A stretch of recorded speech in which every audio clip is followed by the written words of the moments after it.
大家好，这里是百味厨娘。瘦肉别光炒着吃了，今天给大家介绍一个做法，柔嫩汤鲜还有营养。首先我们准备一块瘦肉，切成厚厚的肉片。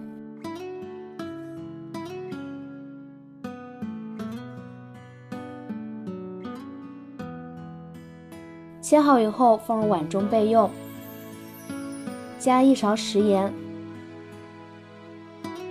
来少许料酒，把它们抓拌均匀，腌制5分钟。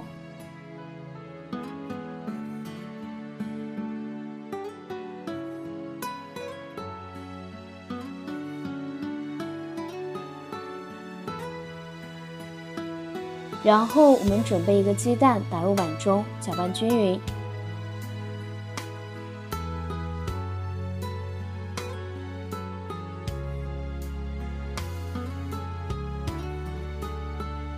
接着我们拿来一把金针菇，切去尾部，分成小朵。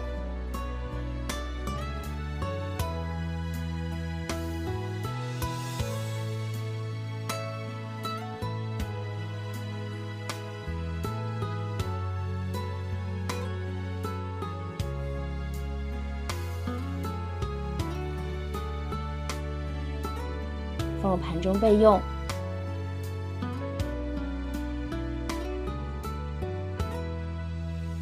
再来准备一盘红薯淀粉，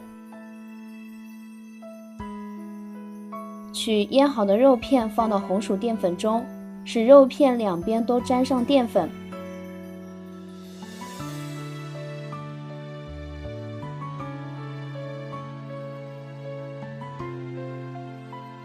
然后放到案板上，用擀面杖敲打。